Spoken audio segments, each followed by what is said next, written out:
नमस्कार दोस्तों, स्वागत है आपका मेरे YouTube चैनल हिम एजुकेशन में। तो दोस्तों, आज से हम हिंदी व्याकरण की सीरीज़ स्टार्ट करने जा रहे हैं और हिंदी व्याकरण की बात करेंगे तो हिंदी व्याकरण जो है आने वाले कोई भी एग्ज़ाम हो उसके लिए इम्पोर्टेंट रोल निभाता है। जैसा कि अभी 2024 में HP PGT के एग्ज़ाम्स हुए, उसमें जो है पेपर 1 और पेपर 2 होता था। तो पेपर 1 जो जनरल पेपर होता था उसमें जो है हिंदी के 10 सवाल पूछे जाते थे। तो 50 क्वेश्चन टोटल होते थे, 50 में से 10 क्वेश्चंस जो है हिंदी के पूछे जाते थे। तो बहुत सारे स्टूडेंट्स जो है फर्स्ट पेपर क्वालिफाई नहीं कर पाए। इसका ये कारण भी रहा कि उन्हें जो है भाषाओं का ज्ञान भी नहीं था ज़्यादा। हिंदी और इंग्लिश में जो है उन्हें काफ़ी दिक्कतों का सामना करना पड़ता है। तो हिंदी व्याकरण को कैसे टैकल करना और हिंदी व्याकरण के क्वेश्चंस कैसे हल करने हैं, उसके लिए आपको जो है हिंदी व्याकरण पढ़ना पड़ेगा पहले।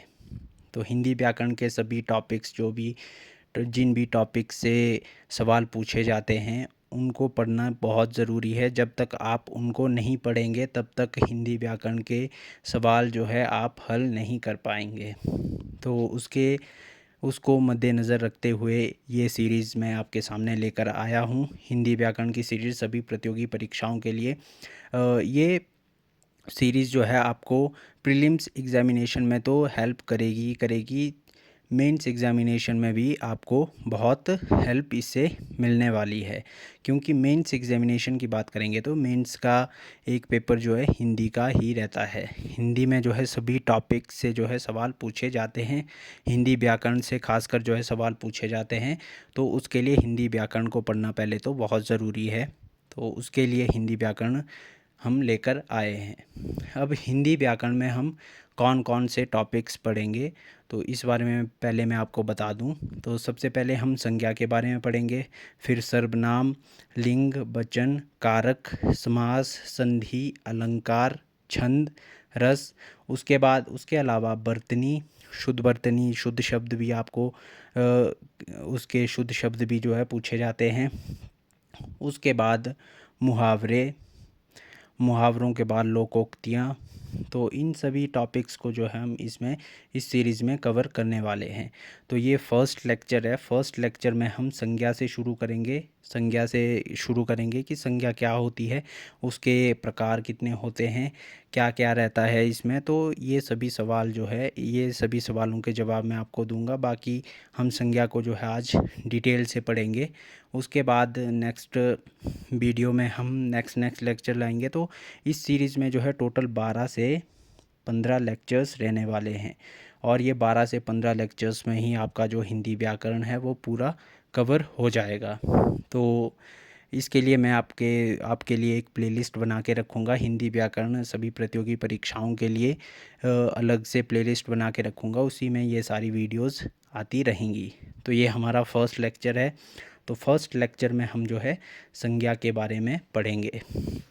तो जैसा कि संज्ञा के बारे में पढ़ेंगे तो सबसे पहले तो आपको ये पता होना चाहिए कि संज्ञा होती क्या है।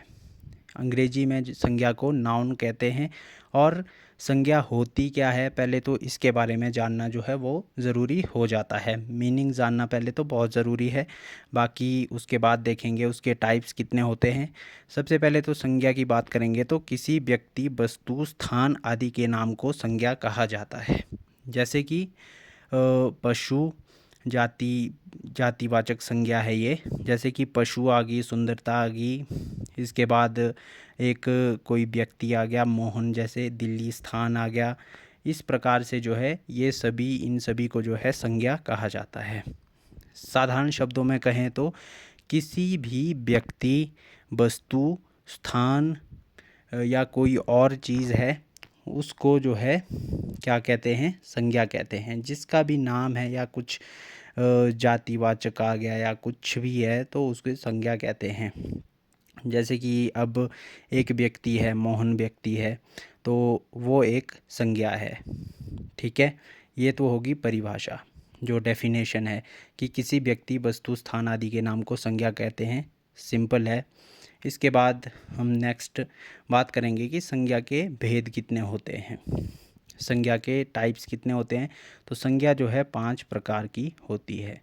से पहली बात करेंगे तो व्यक्तिवाचक संज्ञा, जातिवाचक संज्ञा, भाववाचक, द्रव्यवाचक और समूहवाचक। तो ये 5 प्रकार जो है संज्ञा के हमें देखने को मिलते हैं और इन प्रकारों में से ही अक्सर क्वेश्चंस पूछे जाते हैं। आपको एक शब्द दे दिया जाएगा और उसमें आपको बता दिया जाएगा कि हाँ जी बताइए ये कौन सी संज्ञा है, जातिवाचक संज्ञा है, व्यक्तिवाचक है या भाववाचक है। तो इसमें आपको बताना पड़ता है कि इस शब्द में जो है कौन सी संज्ञा है। तो ये है। इसके बाद अब बात करेंगे हम संज्ञा के प्रकारों की। तो सबसे पहला प्रकार है हमारे सामने व्यक्तिवाचक संज्ञा। तो व्यक्तिवाचक संज्ञा क्या होती है? तो साधारण शब्दों में कहें तो जिन शब्दों में किसी विशेष व्यक्ति, स्थान अथवा वस्तु के नाम का बोध हो उसे व्यक्तिवाचक संज्ञा कहते हैं। तो इसमें क्या कहा जा रहा है कि इसमें जो है किसी एक स्पेसिफिक व्यक्ति की बात की जा रही है, जिसमें कोई भी विशेष व्यक्ति हो या कोई विशेष स्थान हो या कोई विशेष वस्तु हो। जिस वस्तु के बारे में बात की जा रही है वही उसी वस्तु के बारे में, तो उसे जो है व्यक्तिवाचक संज्ञा कहते हैं। जैसे उदाहरण जयपुर, जयपुर एक स्थान है, स्पेसिफिक स्थान है, राजस्थान में है। दिल्ली, दिल्ली एक स्थान है। उसके बाद भारत, भारत एक देश है। रामायण, अमेरिका, राम, श्याम, अफ्रीका इत्यादि। तो ये किसी विशेष व्यक्ति, स्थान और वस्तु के बारे में बात की जा रही है। तो जब भी किसी विशेष स्थान या वस्तु के बारे में बात की जाती है उसे व्यक्तिवाचक संज्ञा कहा जाता है। तो ये है। अब इसमें जो है क्वेश्चंस कैसे उठते हैं, एग्ज़ाम्स में क्वेश्चन कैसे पूछे जाते हैं, तो आपको ये बता देंगे कि दिल्ली में जो है कौन सी संज्ञा है। तो आपने बताना है कि दिल्ली कौन सी संज्ञा है। तो आप जब आपसे क्वेश्चन पूछा जाएगा तो दिल्ली क्या बताना है आपने कि ये किसी एक विशेष जगह का या विशेष स्थान का नाम है। तो ये एक व्यक्तिवाचक संज्ञा है। नेक्स्ट है जातिवाचक संज्ञा। तो ये दूसरा टाइप है हमारा, दूसरा प्रकार है जातिवाचक संज्ञा। तो जातिवाचक संज्ञा किसे कहते हैं? तो जातिवाचक संज्ञा है जिस शब्द से किसी प्राणी या वस्तु समस्त जाति का जो है बोध होता है। तो जिस शब्द से किसी प्राणी की जो समस्त जाति है उसका बोध होता है उन शब्दों को जातिवाचक संज्ञा कहते हैं। जैसे घोड़ा, घोड़ा एक जाति है क्योंकि घोड़े जो है कई प्रकार के पाए जाते हैं। इसके बाद जो है कोई भी हो सकता है, घोड़ा एक जाति है। इसके बाद फूल, फूल भी एक जाति है, कोई भी फूल हो सकता है, अलग अलग फूल होते हैं। मनुष्य, मनुष्य भी, वृक्ष इत्यादि। तो ये जो है जातिवाचक संज्ञा के अंतर्गत आते हैं, जिसमें भी जिन शब्दों में भी किसी प्राणी या वस्तु की जो समस्त जाति है उसका बोध होता है। यहाँ पर आप देखेंगे कि घोड़ा किसी भी स्पेसिफिक घोड़े या जैसे किसी घोड़े का नाम हो गया, बादल घोड़े का नाम हो गया, तो उसके बारे में बात नहीं की जा रही है। यहाँ पर जो है घोड़ों की जो है जाति की बात की जा रही है। घोड़ों से इनका मतलब है कि जो भी सभी प्रकार के घोड़े हैं उनकी बात की जा रही है। तो एक जाति की बात की जा रही है, तो यहाँ पर जो है ये जातिवाचक संज्ञा है। वैसे ही फूल है, फूल कई प्रकार के होते हैं, जैसे कमल का फूल हो गया, गुलाब का फूल हो गया, सूरजमुखी का फूल, कोई भी हो सकता है। तो वो एक जब आपसे पूछा जाएगा कि कमल का फूल, कमल का फूल, उसमें जो आपकी जातिवाचक संज्ञा नहीं आएगी। जब आपसे पूछा जाएगा फूल, पूछा जाएगा तो फूल से आप जो है जातिवाचक संज्ञा ले सकते हैं, क्योंकि फूल जो है कई प्रकार के होते हैं। फूल एक जाति है, ये फूलों की जो समस्त प्रजातियां हैं उनका जो है प्रतिनिधित्व कर रहा है। इसके बाद मनुष्य की बात करें तो मनुष्य भी जो है समस्त जाति की बात की जा रही है। मनुष्य प्राणी की जो है समस्त जातियों की बात की जा रही है। इसके बाद वृक्ष है, वृक्ष भी जो है कई प्रकार के होते हैं, किसी भी एक वृक्ष की बात नहीं की जा रही है, सभी वृक्षों की बात यहाँ पर की जा रही है। तो ये जातिवाचक संज्ञा के अंतर्गत आता है। इसके बाद यहाँ पर आप देख भी सकते हैं कि यहाँ पर उदाहरण के लिए घोड़े को दिया गया है, पेड़ को दिया गया है, पक्षी दिया गया है, कुत्ता दिया गया है, लड़का, लड़की, ये सभी जातिवाचक संज्ञा के अंतर्गत आते हैं। नेक्स्ट है समूहवाचक संज्ञा। ये इजी है, बस थोड़ा बहुत समझने की देरी है, बाकी बहुत इजी है ये। समूहवाचक की बात करेंगे जब किसी संज्ञा शब्द से व्यक्ति या वस्तु के समूह का बोध होता है। जहाँ पर आपको ग्रुप दिखता है, किसी का भी हो, कोई भी ग्रुप हो, उसे जो है समूहवाचक संज्ञा कहते हैं। जैसे कि परिवार, परिवार एक ग्रुप है।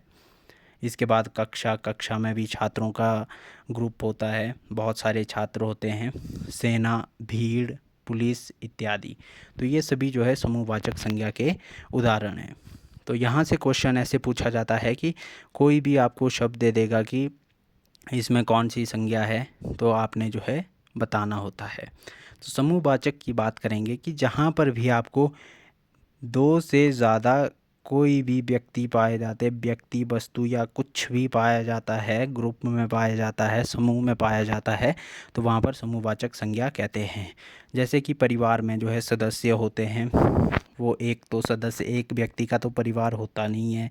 परिवार जो है एक से अधिक व्यक्तियों का होता है, तो वो समूहवाचक संज्ञा के अंतर्गत आता है। वैसे ही कक्षा, सेना, भीड़, पुलिस या कोई भी ग्रुप हो, मित्र समूह मंडली भी हो सकती है, कुछ भी हो सकता है, तो ये सभी जो है किसके अंतर्गत आते हैं, ये समूहवाचक संज्ञा के अंतर्गत आते हैं। इसके बाद आता है आपका द्रव्यवाचक संज्ञा।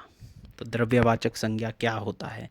तो द्रव्यवाचक, द्रव्य से ही यहाँ पर जो है आप समझ सकते हैं कि द्रव्य जो है लिक्विड फॉर्म की बात की जा रही है यहाँ पे।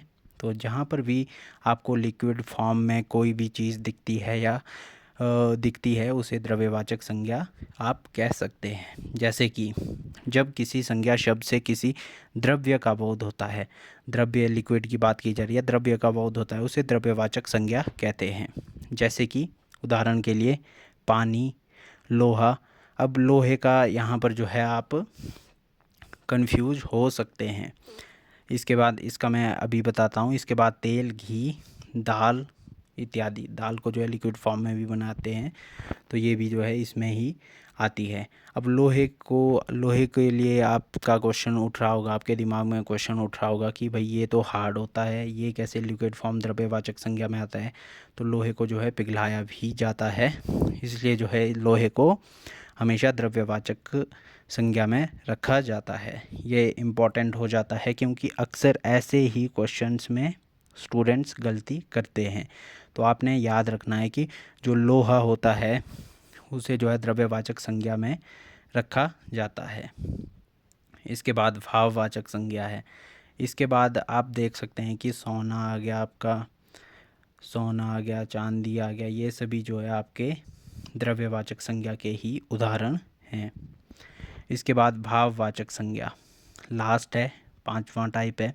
तो भाववाचक संज्ञा क्या होती है? तो भाववाचक संज्ञा जिस संज्ञा शब्द से किसी गुण, दोष, भाव इत्यादि का जो है बोध होता है, उसे भाववाचक संज्ञा कहते हैं। तो जब भी आपको अब आपके गुणों की बात करेंगे कि ये कैसा है, बुरा है या अच्छा है, तो ये सभी जो है भाव हैं। भाव, जहाँ पर भी भाव का बोध होता है, उसे वहाँ पर जो है भाववाचक संज्ञा रहती है। जैसे कि बचपन, जवानी, बुढ़ापा, भला, महत्ता, सुंदरता, मृदुता, सत्य, कोमलता इत्यादि। तो ये सारी चीज़ें जो भी हैं, इनको हम महसूस कर सकते हैं, इन्हें हम महसूस कर सकते हैं।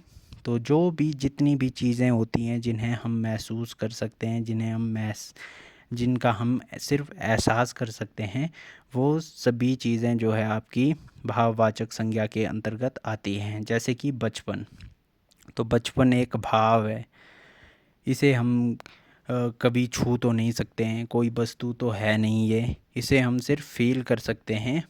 तो इसलिए जो भी चीज़ें हम फील कर सकते हैं वो सभी भाववाचक संज्ञा के अंतर्गत आती है। तो बचपन, जवानी, बुढ़ापा, भला, फिर इसके बाद महत्ता, सुंदरता, मृदुता, सत्य, कोमलता आ गई आपकी। फिर उसके बाद आपके ये अच्छाई आ गई, इसकी ये सभी जो है आपकी भाववाचक संज्ञा के अंतर्गत आती है। तो यहाँ पर जैसे एग्ज़ाम्पल भी आपको दिया गया है, बचपन का एग्ज़ाम्पल दिया गया है, तो बचपन जो है आपका क्या है, एक भाववाचक संज्ञा है। तो यही क्वेश्चंस है। इसके बाद नेक्स्ट वीडियो में आपके लिए संज्ञा से रिलेटेड ही मैं मल्टीपल चॉइस क्वेश्चंस भी लेकर आऊँगा। 30-40 क्वेश्चन जो है लेकर आऊँगा, तो उसमें जो है आप अपनी प्रैक्टिस भी कर सकते हैं। तो इसके बाद जो हमारा सेकंड लेक्चर होगा वो क्वेश्चंस का रहेगा। ऐसे ही हम ग्रामर जो है पूरी कंप्लीट करेंगे। सबसे पहले हम जो है थ्योरी पार्ट पढ़ेंगे कि क्या चीज़ें इसमें रहती हैं। उसके बाद जो है उसी लेक्चर के जो क्वेश्चंस आंसर्स हैं, या तो मैं उसी लेक्चर के साथ लेकर आऊँगा या फिर उसकी नेक्स्ट वाले पार्ट में जो है ये क्वेश्चंस लेकर आऊँगा। तो अभी वीडियो थोड़ी लंबी भी हो चुकी है, तो जो क्वेश्चंस रहेंगे 30-40 क्वेश्चंस जितने भी मिलेंगे मुझे, मैं उनको बना के मल्टीपल चॉइस क्वेश्चंस बना के जो है नेक्स्ट वीडियो में लाऊंगा। तो आप वहाँ से जो है प्रैक्टिस भी कर सकते हैं। उससे पहले आप ये वाला लेक्चर पढ़िए, उसके बाद नेक्स्ट वीडियो में मिलते हैं क्वेश्चंस आंसर के साथ। तो ये थी वीडियो। बाकी मेरे यूट्यूब चैनल पर अब अगर आप नए हो तो चैनल को सब्सक्राइब करना ना भूलें। बाकी मिलते हैं नेक्स्ट वीडियो में। Thank you. अगर वीडियो अच्छी लगी हो तो लाइक करें, शेयर करें, कमेंट करें, और अगर चैनल पर नए हो तो सब्सक्राइब ज़रूर करें।